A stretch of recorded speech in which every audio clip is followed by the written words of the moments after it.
Salam, salam. Salam Turan, necəsən? Yaxşıyam, sağ ol. Ələ, sən necəsən? Mən də yaxşıyam. Bu gün qonağımız Gender Hub platformasının həm təsisçisi Məryəm Məcidova. və demək istəyirdim, demədim ya.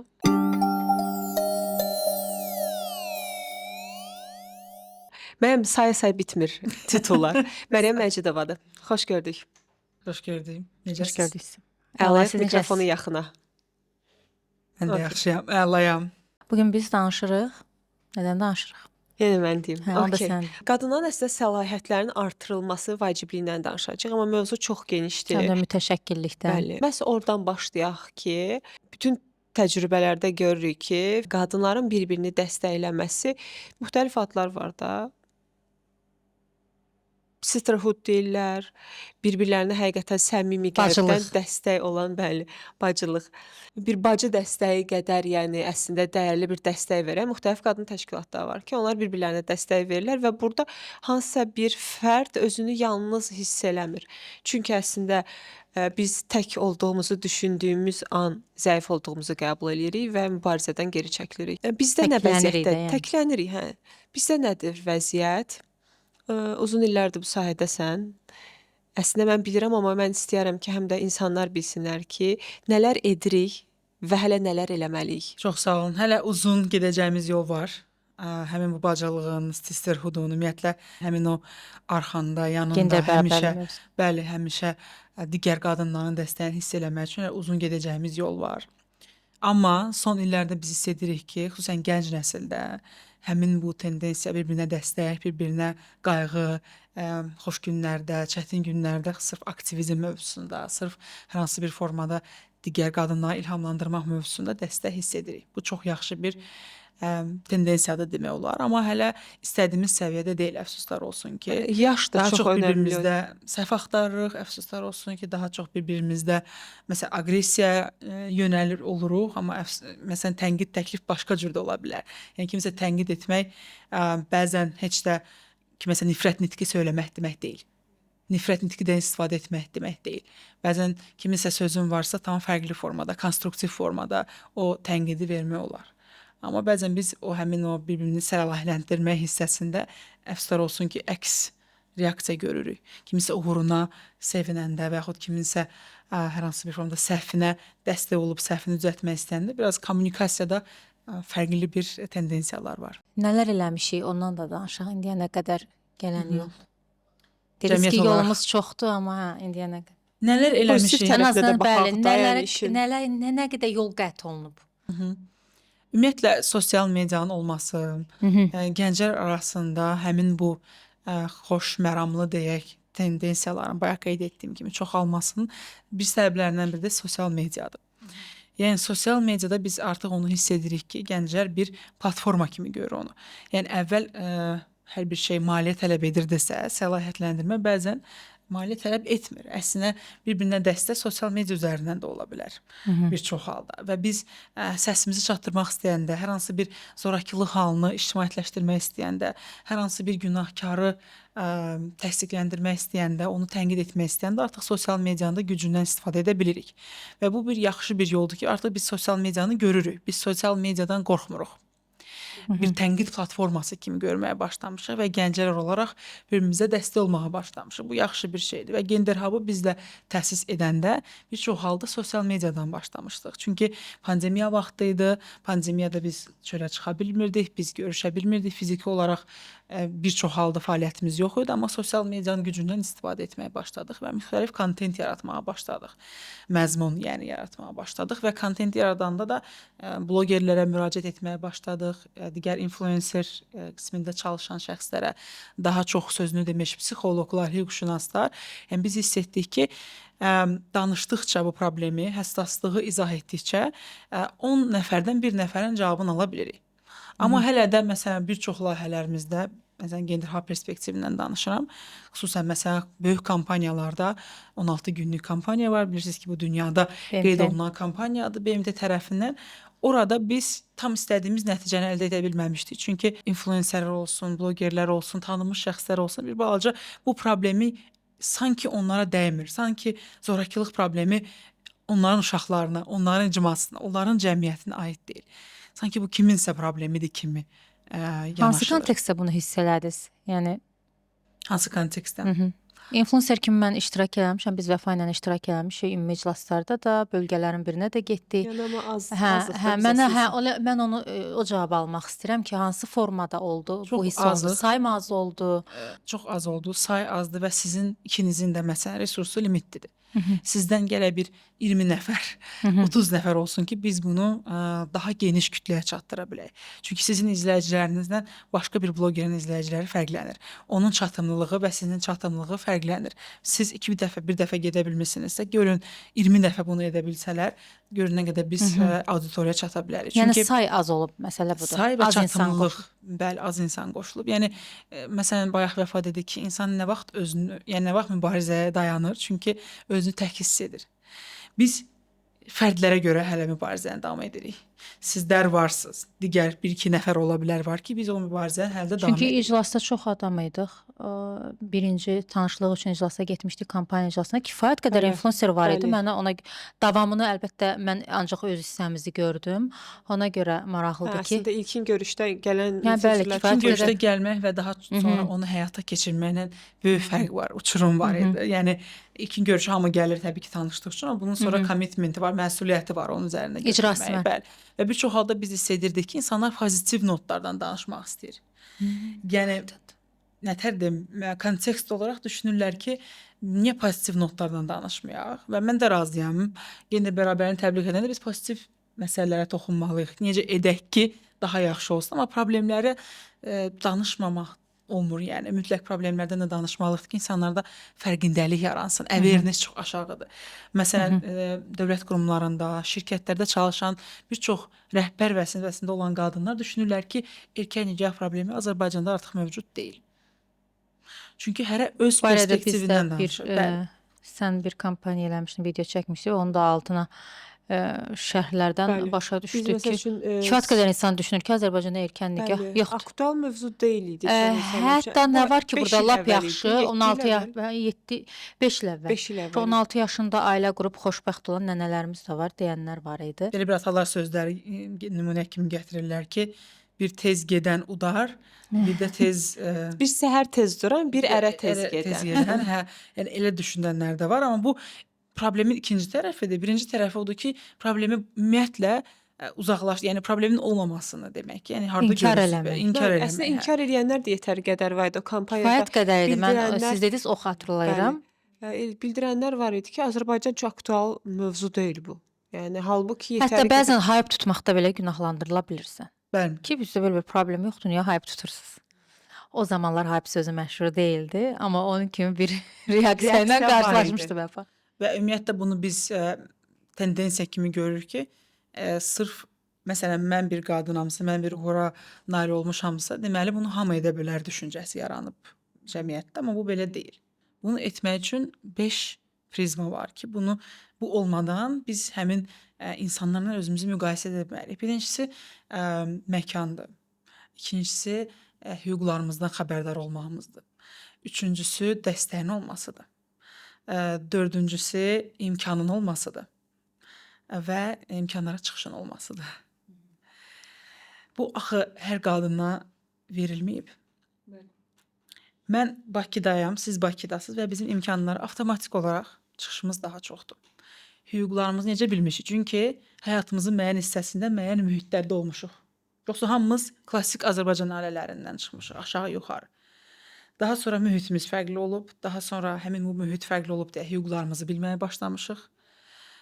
Daha sonra imkanlara çıxışımız olub, ən azı internetimiz var hal-hazırda. Bu artıq imkanlara çıxış üçün ilk addımdır. Yəni nə qədər Azərbaycanda qadın var ki, bu 5 prizmadan yoxdur da, yəni baxa bilmir deyə dəstək məsələsi, həyat yoldaşı perspektivi önəmlidir, sevgili perspektivi önəmlidir, ata, ana, qardaş, bacı, yəni bunlar hamısı dəstək deməkdir. İmkan da maliyyə tərəfindən də başlaya bilər, amma eyni zamanda imkan hansı sosial təbəqədən çıxmışıq biz. Məcburi köçkün mü ailəsiyik, etnik azlıq mı ailəsi, məsələn, ləzgi, talışıq və s. Şəhid mi ailəsi və yaxud bir ananı və yaxud atanı itirmişmi qadınam mən. Yəni görün nə qədər burada bilmirəm eşitmisiniz yoxsa yox, intersectionality adlı bir yanaşma var.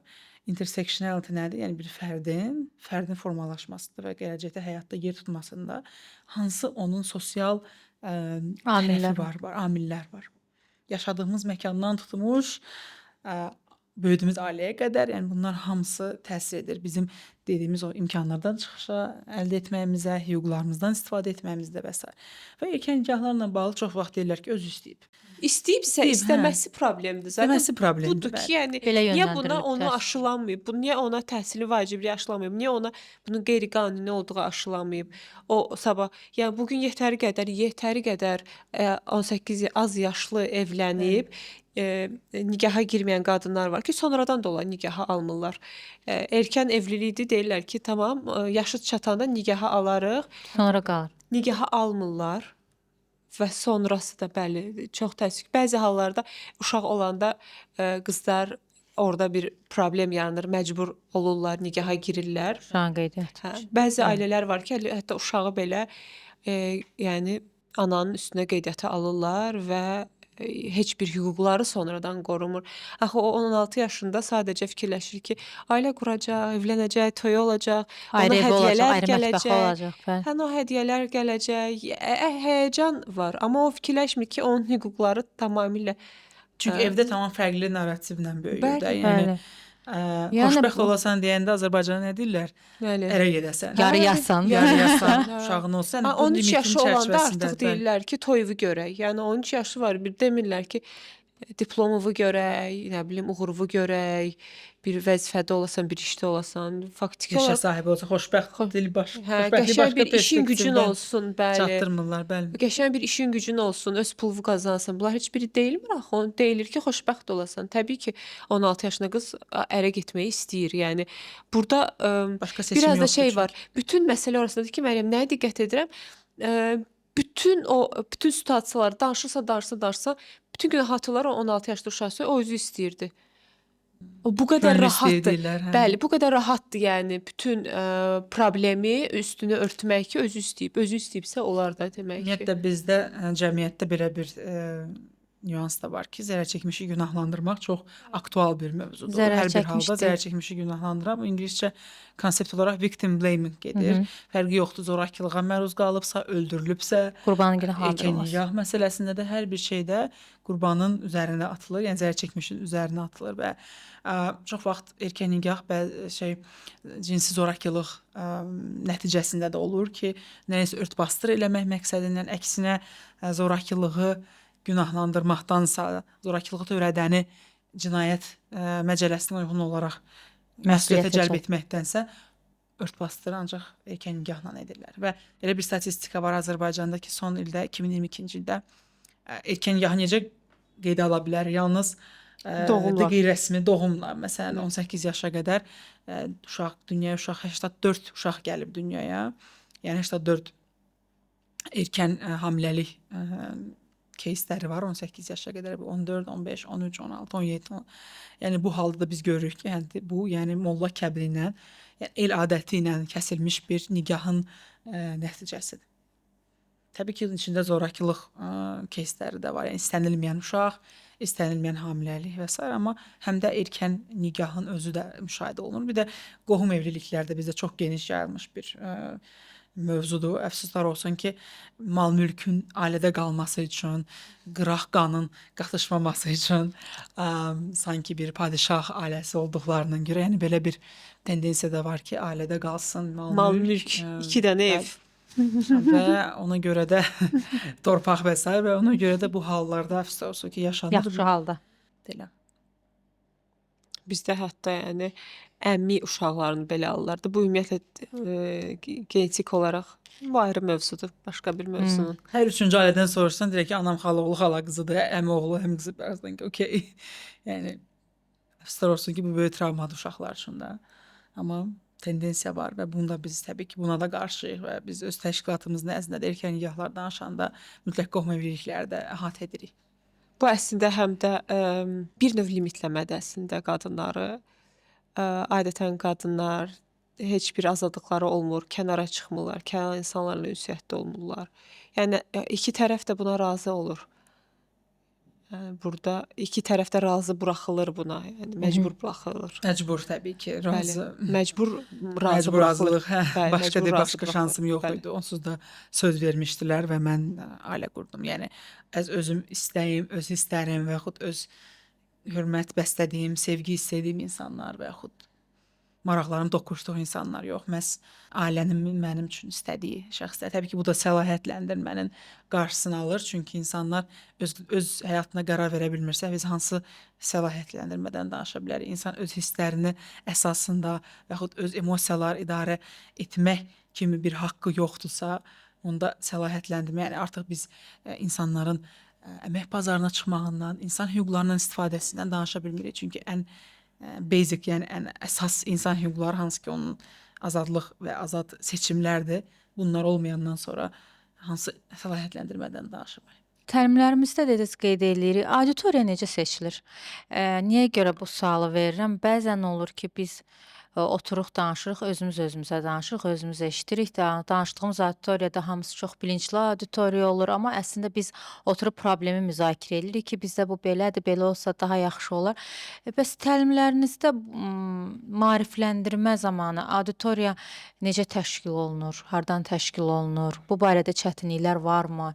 Düşünürəm ki, yəqin ki var, çünki Var, bəli. maarifləndirməli olduğumuz kontingent, auditoriya çox böyükdür və bunlara çıxış da lazımdır. Bunlara çıxış üçün kanallar da lazımdır. Bu adamların özləri də gəlib hər hansı bir təlim almaqda maraqlı olmalıdırlar. Bəzən insanlar onlarda hər hansısa bir problemin olduğunu düşünmürlər və yaxud da elə insan var ki, ümumiyyətlə zorakılığın Normallaşıb, bəli. Bəli, hər şey normallaşıb. Belə deyək, biz çox fərqli auditoriyalarla işləyirik. Yəni təbii ki, siz dediyiniz kimi auditoriyalarımız da var. Özümüz deyib, özümüz danışdığımız, özümüz qərar verdiyimiz. Yəni orada əlbəttə ki, Elə də brainstorming var, elədiyimiz bəli. zamanlar olur, biz nəyi necə edək, Bəli. necə danışaq. Elə də var, amma daha çox biz əks düşünən insanlarla işləyirik. Bu zaman proses necə təşkil olunur? Adətən açıq elanlar paylaşırıq, amma eyni zamanda Müəyyən mövzular üzrə. bəli, müəyyən mövzular üzərində. Məsələn, müəllimlər üçün layihələrimiz olur, hüquqşünaslar üçün olur, psixoloqlar üçün olur, çox fərqli icma üzvləri üçün olur. Hansı ki, biz gələcəkdə o insanlardan dayanıqlı bir dəyişiklik görə bilərik. O insanlar ki, məsələn, psixoloq təbii ki, öz pasientləri ilə işləyir, müəllim gələcək nəslin üzərində işləyir, hüquqşünas zorakılıq görmüş insanlarla çalışır və s. Yəni müəyyən təsir dairəsinə sahib Bəli, insanlar. təsir dairəsinə sahib və potensialı olan insanlarla və daha çox gənc kütlə ilə. Çünki gənclərin düşüncə tərzini dəyişməyə, ən azı sorğulamağa, heç dəyişməyə deməyim, niyə sualını verməyə daha çox necə deyim, gücü olur, nəinki oturuşmuş düşüncəsi olan insanlarla. Məsələn, biz kişilərlə də çalışmışıq uzun müddət. Atalar məktəbi layihəsini icra edirdik. Təbii ki, o qat-qat çətin idi bizim üçün. Çünki xüsusən yalnız toksik maskulinlik olan bir mühitdə işləmək çox ağırdır. Nə desən, hamısı səhvdir.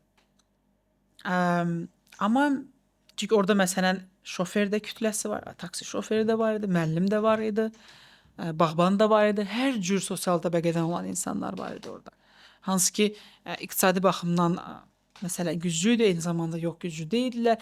Yəni hər cür insan var idi. Boşanmış ataya qədər biz hədəfləyirdik. Yəni hər cür təbəqədən biz insanlarla işləyirik.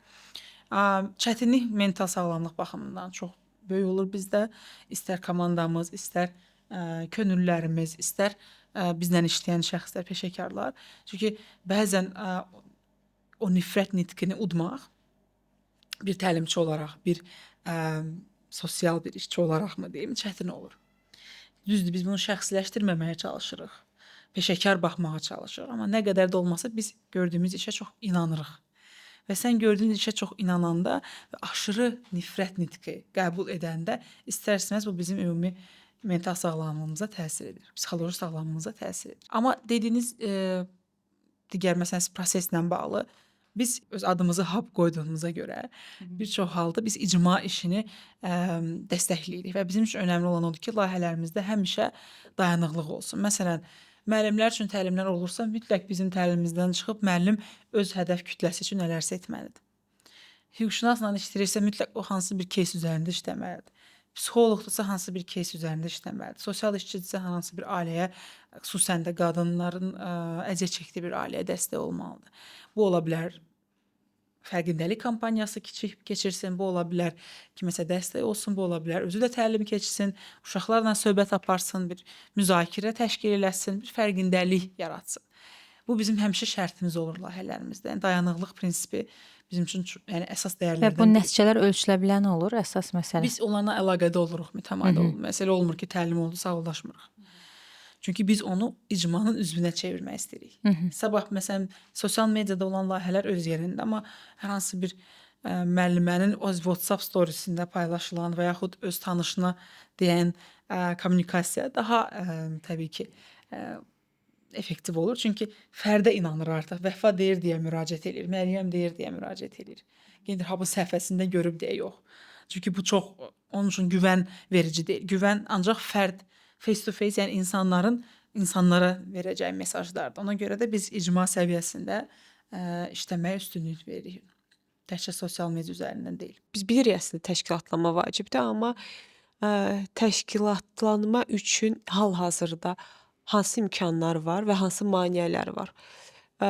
Çünki qadınların səyahətləndirməsi hər hansısa bir yalnız fərdi təşəbbüslə irəli gedəcək bir durum deyil. Burada mütləq dəstək olmalıdır, media Maddi rolu resurs lazımdır. almalıdır, maddi resurs olmalıdır, kütləviləşmə baş verməlidir ki, qadınların səlahiyyəti artırılsın. Çünki fərd təbii ki, dəyişəcəyik. Bugün biz bir fərdi dəyişəcəyik, o 5 gün sonra başqa bir fərdə təsir edəcək, amma əhatə dairəmiz çox kiçik qalacaq təəssüf ki, yəni çox da böyüyə bilməyəcək. Stigmalarla mübarizə aparmaq lazımdır. Yəni burada sadəcə boş bir mühit deyil ki, biz fəaliyyət göstərək və nəticə əldə eləyək. Burada çoxlu maneələr var. Bu maneələr stigmalardır, stereotiplərdir, fərqli maraqları olan insanlardır. Yəni qadınların səlahiyyətlənməsini istəməyən yetər qədər insanlar var ki, bu barədə danışanda onlar açıq öz iradlarını nifrət nitqi ilə bildirirlər hətta və nələr baş verməlidir? Ümumiyyətlə bir də xatırlatma edək ki, gender bərabərliyi nədir? Çünki insanlar çox vaxt gender bərabərliyi deyəndə qadın hüquqları kimi başa düşürlər. Yəni qadın hüquqlarının təbliği kimi başa düşürlər. Gender bərabərliyi hər iki cinsin eyni imkanlara, eyni hüquqlardan istifadə edəcək bir cəmiyyətdə yaşamasını təbliğ edir. İstər kişilərin, istər də qadınların üzərinə düşən bu gender stereotiplərin qarşısını almaq üçün. Məsələn, uşaq ağlamaz, qadın susar, oğlan güclü olar, qadın zərif olar, oğlan ailə saxlayacaq, qadın uşağa baxacaq. Yəni bu cür stereotiplər əfsuslar olsun ki, bizim cəmiyyəti təşkil edən stereotiplərdir hal-hazırda və gender bərabərliyi deyəndə niyəsə ancaq qadın hüquqları başa düşülür. Təbii ki, Çünki qadınların hüquqları gətirilib bərabərləşdirilməyə əslində orada mübarizə. Yəni elə bəli, algılanır. bərabərləşdirmək Çünki istəyirik, bəli, amma bəli. səhv başa düşülür ki, biz gender bərabərliyi qadınların üstünlüyünü təbliğ edir. Amma belə bir şey yoxdur. Deyil, bərabərləşdirmək. Bərabərliyini təbliğ edir burada və bərabərlik ədalətli bərabərləşdirmədən söhbət gedir. Məsələn, mən anayamsa, analıq məzuniyyətinə çıxıramsa, burada bərabərlikdə yox, ədalətlilikdən danışa bilərik ki, sağ mən necə qayıda bilərəm, necə inteqrasiya oluna bilərəm cəmiyyətə yenidən? Hansı şərtlər yaranacaq məhz o ədalətə çatmaq üçün? Yəni artıq belə bir tendensiya var dünyada ki, gender bərabərliyi sözü aradan çıxır və gender ədalətliliyi daha çox öz əksini tapmağa başlayır. Çünki biz bərabər deyilik. Bərabər ola bilmərik bioloji funksiya olaraq. Cəmiyyət ədalətli qurulmayıb. Adi qadınların gedə biləcəyi məkanlardan tutmuş, yaradılan imkanlara qədər. Gəncə mall açılanda biz hamımız yəni sevinmişdik ki, vau, artıq qadınların gedə biləcəyi bir yer var. Yəni kağız üzərində biz bərabər. Mən Yeni Günəşli qəsəbəsində böyümüşəm. Orada bilmirəm indi vəziyyət necədir, amma mənim böyüdüyüm vaxtlarda məsələn xəngəlxanalar kişilər üçün, çayxanalar kişilər üçün idi. Bilmirəm nə. Bütün xanalar kişilər, evlər kişilər üçün idi. Şəbəkələşməkdən danışırıqsa, imkanlara çıxışdan danışırıqsa, hər bir şeydən, hər hansı bir dincəlmək hüququmuz da var da məsələn. Bundan danışırıqsa, amma bundan istifadə edə bilmiriksə, deməli biz hüquqda bərabər olsaq da ədalətli bərabərlik yoxdur ortalıqda. Yəni ədalətli deyil. Ona görə də biz daha çox gender ədalətliyindən artıq equity bu məsələyə toxunur və bu məsələdən danışırıq. Və bəzi insanlar gender bərabərliyi deyəndə 50% əhalinin, yəni qadınların iqtisadi səlahiyyətləndirilməsində nəzərə almalıdırlar. Çünki təsəvvür edin ki, işləməyən qadınlar, erkən nikah qurbanı olan qadınlar, Təhsil ala zorakılıq imkanı qurbanı olmayan olan qadınlar. qadınlar, həssas qrup aid olan qadınlar, kənd qadınları, təhsil hüququ olmayan, hüquqa malik olmayan, çünki imkana çıxışı yoxdur qadınlar bu dəqiqə passiv əhalini təşkil edirlər. O əhali ki, dövlət büdcəsinə, ailə büdcəsinə gəlir gətirə bilmir. Ona görə də biz gender bərabərliyindən danışanda ilk növbədə bunu arqument kimi gətiririk ki, bu təkcə hüquqlardan söhbət getmir burada. Eyni zamanda dövlətin, yəni inkişafından, ölkənin inkişafından söhbət gedir və ilk növbədə də iqtisadi inkişafından söhbət gedir. Biz sahibkarlıqdan danışırıqsa, kreativlik istəyiriksə, innovativ yanaşma istəyiriksə, qadınları ilhamlandırmırıqsa, səlahiyyətləndirmiriksə, necə biz 50% əhalinin kreativ olmasını, analitik düşüncəyə malik olmasını, innovativ yanaşma ilə hərəkət etməsini gözləyirik. Yəni bunlar hamısı bir-birinə bağlı olan məqamlardır. İndi səlahiyyətləndirmək üçün qadınları çox vaxt kvota sistemi tətbiq olunur. Yəqin ki, eşitmisiniz bu haqqda. Bəzən kvota sistemi effektiv olur. Bir çox ölkədə də bu keçərlidir. Məsələn, Fransada Xarici İşlər Nazirliyinə xüsusi bir vergi sistemi qoyublar ki, məsələn, bu qədər qadın sizdə səfir olmasa sizin səfirlikdə siz dövlətə vergini daha artıq ödəyəcəksiniz. Çünki siz yetərincə qadın səlahiyyətləndirə bilməmisiniz səfir olsun deyə. Məsələn, bir nümunə, bir kvota sistemi. Sadəcə bizdə bu necə Səhv işləyəcək? etmirəmsə, onu Azərbaycandan Fransaya indi qadındır, düzdür? Azərbaycan. Bəli. Azərbaycanın Fransadakı səfiri qadını göndərdilər. Məhz buna görə, yəni əslində kvotaya görə. Əksinə, Fransanın öz dövləti o səfirlər yetişdirməlidir. Hə, Fransa özü üçün qoyub o Fransa kvotanı, öz üçün öz qoyub. Xarici İşlər Naziri onu yetişdirməlidir. Aha. Yəni yetişdirmək nə deməkdir? Yetərincə Resurs ayırmaq. capacity building, yəni yetərincə şərt və şərait yaratmaq ki, o qadın gəlib Resurs ayırmaq. kişi ilə bərabər biliyə, bacarığa və yanaşmaya sahib olsun. Qadındır deyə yox. Yəni bizdə Çox bəzən kvota sistemindən danışanda elə bilirlər ki, 5 qadın 5 kişi olsun məsələn. Amma bu Və- səlahiyyətləndirmə Və deyil. bundan danışanda kişilər də dərhal deyirlər ki, xeyr ola ki, mən bu qədər əziyyət çəkməliyəm, hansısa qadın kvotadır deyə gəlib Və olmalıdır. ona pasiv seçkilik kimi yanaşılır. Bəli. Əslində belə deyil. Əslində amma məsələ arasındakı şərait yaradılmalıdır ki, qadın da sənin 5 il əziyyət çəkdiyin qədər bir qadın da əziyyət çəkə bilsin. Çünki indi istənilən bir kişi 10 ilini öz ixtisasına, Bəli. mütəxəssis olması üçün 10 ilini rahatlıqla verə bilər. Ona ailəsi də güzəşt edəcək, hər kəs onu anlayışla qarşılayacaq, hər kəs başa düşəcək ki, o indi özünə investisiya eləyir. Amma hansısa bir qadın gəlib məsəl üçün indi bir qadın desə ki, mən özümə investisiya eləyirəm, öz üzərimdə çalışacağam, tutalım 5 il, 10 il, hansısa bir yerə çatmaq üçün durmadan öyrənəcəm. Elə ilk həyat yoldaşı soruşur ki, Çünki maneələr çox olur. bəs sən işte işləyirsən ki, evə pul gəlsin də. Yəni evə pul gəlmirsə niyə işləyirsən? Elə otur evdə uşaqlara bax. Yəni bu gün qadınlar işləyəndə də qadınlara ancaq o qədər limit verirlər. Yəni işləyə bilərsən, amma o halda işləyirsən ki, sənin qazandığın pul evə gəlsin. Yəni heç orada maraqlı da deyil ailənin digər üzvləri ki, sən orada öz üzərində çalışmalısan, investisiya eləməlisən. xoşbəxt olmasa Bəli, eyni zamanda gördüyün bəli, işdən və bəli, sair. yəni Özünə bu inkişaf heç- olmalıdır, bəli. peşəkar inkişaf olmalıdır. O və qədər təzyiq var ki, həm evdə, həm cəmiyyətdə qadın yəni 10 ilini verə bilmir ixtisaslaşmaq üçün. Və elə o nümunədən gətirmək istəyirəm ki, həmin bu aqressiya yaranmasın deyə cəmiyyətdə biz gender bərabərliyindən danışanda rəqəmdən danışmamalıyıq.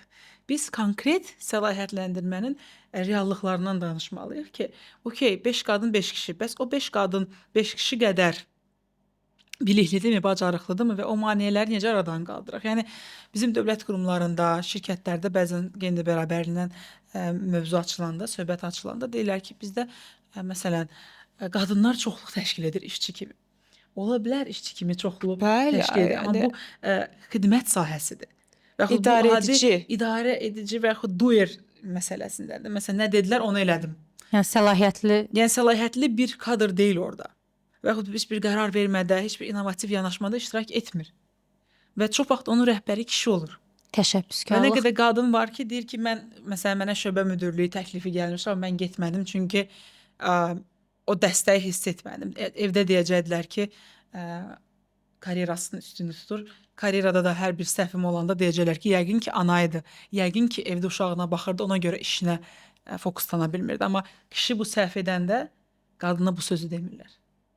Kişi tələbkar olanda ona demirlər ki, rəhbər kimi özünü aparır və yaxud demirlər ki, bossidir. Amma qadın tələbkar olanda deyirlər ki, buna bax, necə hayasızdır.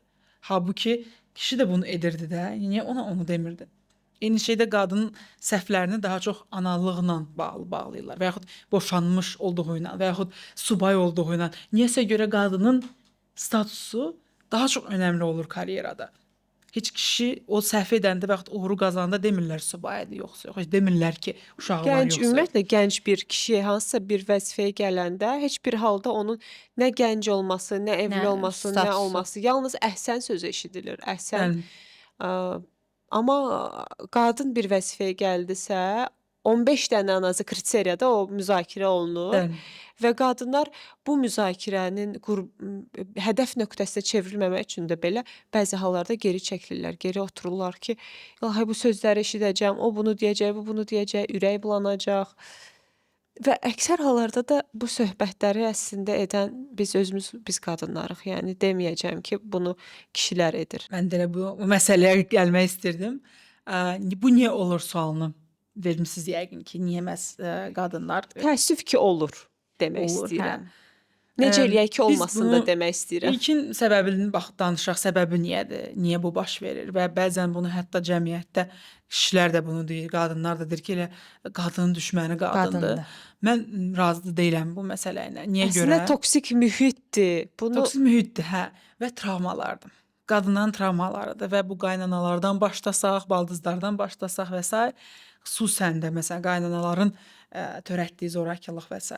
Səbəbi nədir? Çünki zamanında onun ilhamlandırılmaması, yetərincə səlahiyyətləndirilməməsi, yəni təhsilə çıxışı olmaması, əmək bazarına çıxışı olması, olmasa da belə, olsa da belə ömür boyu təzyiq altında yaşaması, ömür boyu digər qadınlar, yəni bir dairəvi bir prosesdə digər cəmiyyətin bir hissəsi kimləsə fərqi yoxdur, zorakılığa məruz qalmasıdır ki, o da indi o travmanı yalnız digər qadınlardan hayf almaqla bir növ özünə sakitlik tapır ki, məsələn Biz də cavan olmuşuq, biz də cavan cavan olmuşuq, mən də bu prosesdən keçmişəm. Mən də o da uşaq dünyaya keçsin. Və gətirmişəm. təkcə qaynana aspektində deyil, elə bir gündəlik həyatımızda biz müəyyən uğura nail olmuş qadınlar da deyir ki, mən necə elədim bayaq dediyim məsələyə.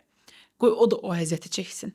Qoy o da o problemləri görsün. Qoy o da o addımlarla keçsin. Niyə? Axı biz kimisə həyatını daha asanlaşdıra biliriksə, biz kimisə problemlərdən qurtara biliriksə, niyə biz bunu eləməyək? Niyə məsləhət verməyək? və Niyə işin başqa kömək tərəfi eləməyək? qadınlar məsəl üçün əziyyətlər çəkirlər və gəlirlər bir nöqtəyə. İstəyirlər ki, başqası da əziyyətlər çəksin. Axı o başqası əziyyət çəkəcək Və əlbəttə. biz bir nöqtədə qalacağıq. Sənin gəldiyin nöqtəyə gələcək. Yəni biz Maksimum. hələ də o nöqtədə qalmış olacağıq ümumi olaraq.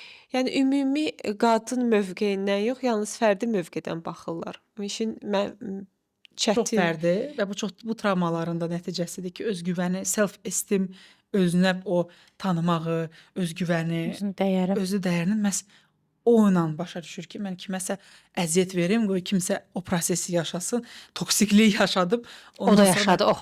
o da yaşadı, hə. Yəni bu da travmadır və bizdə ancaq bilirsiniz də, yəni psixoloqa getmək, pis baxırlar, hələ də psixoloqa gedən dəli Dəlidir. statusu verilir və s.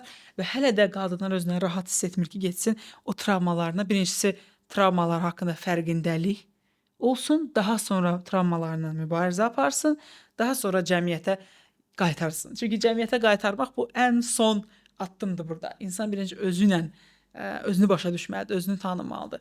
İstər travmalar olsun, istər güclü tərəfləri olsun, sonra cəmiyyətə geri verməlidir. Ancaq güclü qadınlar, o güclü, söhbət gücdən getmir də burada. Mənəvi, özünü başa düşən, artıq o gücü başa düşən ki, hə, bax, bu mənim güclü tərəfimdir, bu mənim zəif tərəfimdir, bu mənim travmamdır, mən bunu başa düşürəm. Digər qadınlara dəstək ola bilərlər. O qadınlar ki, hələ ki güclü deyil, onlardan biz necə digər qadınların səlahiyyətləndirməsini istəyə bilərik ümumiyyətlə. Və bir də yuxarıdan aşağı baxmaq məsələsi var da. Ancaq mən nail olmuşam. Bilirsən, mənim həyatım başqaydı, amma sən bunu edə bilməzsən. Çünki ancaq bu bacarıq mənə sahibdir də. Yəni belə düşünən, dilinə gətirən də travmalara görə, əfsuslar olsun ki, toksikliyə görə bir çox qadın var ki, əl çatan deyirlər. Özdən yox, məsələn də, yəni mən bunu elədim çünki mənim həyatım buydu. Sən də fərqlidir də, yəni sən yəqin ki, sən də fərqli olar deyirlər. Ümumi olaraq mənfi bir tərəf də var ki, bu cür kimi qadınlar digər qadınlara hansısa bir şəkildə çətinlik və maneə törətdikdə, onlar yenə də həmin mühitdə qadın olaraq tək qalırlar. və özləri əslində dəstək olursansa, sən dəstək də görürsən. Yəni dəstək prosesi elədir ki, bir-birini dəstəklədikcə insan həm də özü üçün kimsə dəstək tapır. Və Yəni belə bacılıq dediyi başqalarını, bayaq bəli, sisterhood band. başqalarını kənarlaşdıranda ən mənfi tərəf odur ki, sən orada təksən, sən tək qalırsan və sən o toksik maskulin mühitdə təksənsə, yenə hələ ancaq bu olduğun yerdə qala bilirsən. Burdan o tərəfə irəli doğru gedə bilmirsən, amma artıq digər qadınlar səlahiyyətlənsə və qadınlar birlikdə daha da irəli gedə biləcəklər, daha yaxşı səlahiyyətlər əldə edə biləcəklər, digər resurslara əli çatmayan qadınlar üçün resurslar formalaşdıra biləcəklər. Bu gün niyə resurs yoxdur qadınlar üçün? Regionlarda qadınlar üçün heç bir resurs yoxdur. Çünki regionlarda səlahiyyəti olan qadınlar yoxdur. Ona görə resurs yoxdur. Yəni orada 3 dənə qadının əgər hansı bir səlahiyyəti olsaydı, onlar ən azı məktəblərdə hansısa bir gənc qızlar üçün resurslar yarada biləcəkdilər, hansı ki əlçatan olacaqdı. Say olaraq az olduğumuz üçün Çox azdır, varsa da çox azdır və biz Bəli. məsələn gedir halda tapıntı kimi baxırıq o insanlara ki, vau da məsələn bu nifrət nitqinə baxmayaraq, bu qədər qarşı durmaya baxmayaraq, məsələn Bakıdan gedib Şamaxının Ucqar kəndinə və yaxud Şimal zonasının Ucqar kəndində ad çəkməyəcəm. Məsələn, müəllim kimi fəaliyyət göstərir və nə qədər erkəyin yağın qarşısını alıb. Hə bu biz bu hekayələri biz eşidəndə bu hekayələr bizə güc verir. Bir təşkilat olaraq bu hekayələr bizə inam verir ki, gündəlik elədiyimiz işlər, bizim ilhamlandırdığımız qadınlar və onların da ilhamlandırdığı insanlar hələ də mövcud. Amma dediyimiz kimi bu çox az rəqəmlərdə əfsuslar olsun. Niyə? Çünki media bundan danışmır. Korporativ sahə bundan danışmır və danışmadıqca biz bir nöqtə kimi oluruq. Yəni nöqtə rolunda oluruq. Çox önəmlidir ki, media da bizlə bir yerdə olsun və biz medianın əfsuslar olsun ki, yanımızda olduğunu hiss etmirik bir çox halda.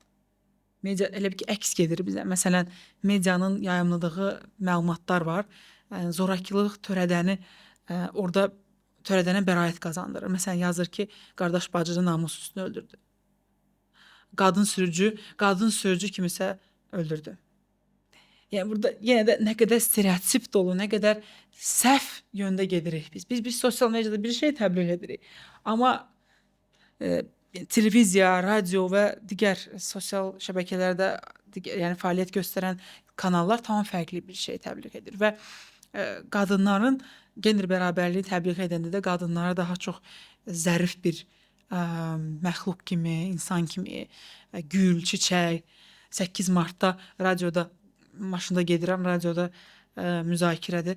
Salam, yoldaşınıza şub alacaqsınız, yoxsa gül 8 Mart günündə? Məsələn, bunu soruşurlar, amma bu da özü bir narrativ olaraq səhvdir. Niyə şuba və gül al? Yəni Yay 8 gəlir Mart qarşı. tamam fərqli bir gündür. 8 Mart səlahiyyətləndirmə günüdür. 8 Mart hüquqların bir daha xatırlatma günüdür. Qadınların gücləndirilməsi günüdür. Yəni görürsüz, çox bəsit mövzulara doğru gedirik. Bəsit, gül, şuba, qızıl, qərar vermə, idarəçilik, kreativlik, innovativlik sözlərindən istifadə olunmur qadınların mövzusu açılanda. Və biz həmişə oradakı həmkarlarla görüşəndə deyirik ki, nə olar mövzu dəyişsin. Amma onlar da deyir ki, bəs bizə qulaq asan təbəqə daha çox bu təbəqədir. Yəni hədəf qrupu budur, hədəf qrupu bunu eşitmək istəyir. Amma biz nə qədər ki biz hədəf qrupunu eşitmək istədiyinə, Algını biz yaradırıq əslində. yəni danışacaqsa, onda biz heç vaxt o dəyişikliyə nail ola bilməyəcəyik. ağır dərddir. Bəzən əks getmək lazımdır. Yeniliyi əslində media gətirib əldir. Və media hansısa bir mövzulardan danışanda insanlar onu tələbi mi var idi? Media tarixinə nəzərə salsaq, media hər zaman yeniliyi gətirən olub. İndiki halda medianın demək ki, tələb yalnız bunadır. Xeyr, tələb əslində fərqli tələb də mövcuddur. Heç kim oturub gözləmir ki, siz hansısa bir məsələn qəzanı paylaşanda sürücünün qadın və ya kişi olması çox da maraqlı olmur Və yaxud insanlara. kimsə namus üstü öldürülüb Bəli. və yaxud nə üstündə öldürülüb. Bu cinayətdir, bunu müzakirə etmirik kim nə üstündə öldürülüb. Və yaxud bəraət qazandırmırıq. Biz heç bir halda zorakılığa bəraət qazandırmamalıyıq. Əslində bu həm də qanunvericiliyə ziddir, amma təəssüf ki, orada tənzimləmələr olmadığı Yəni, üçün çox da biz boşluqlar çox olduğuna boşluqlar görə çoxdur, bəli. sübut gətirmək çətin olur. Məryəm, keçən il artıq 6 ay keçib, ən azı 6 ay keçib bu hadisənin üzərindən. Qadın sülh və təhlükəsizliyi gündəliyi oldu, müzakirə olundu, problemlər nələrdir və nə addımlar atıldı ondan sonra? Əslində həmin gündə problemlər çox səsləndi. Ümumiyyətlə nədir bu gündəlik? Bunu da deyək, açılışını Niyə vacibdir? ilk dəfə eşidən insanlar ola bilər. Bir çox beynəlxalq sənədlər və qətnamələr var ki, qadınların səlahiyyətləndirilməsini dəstəkləyir.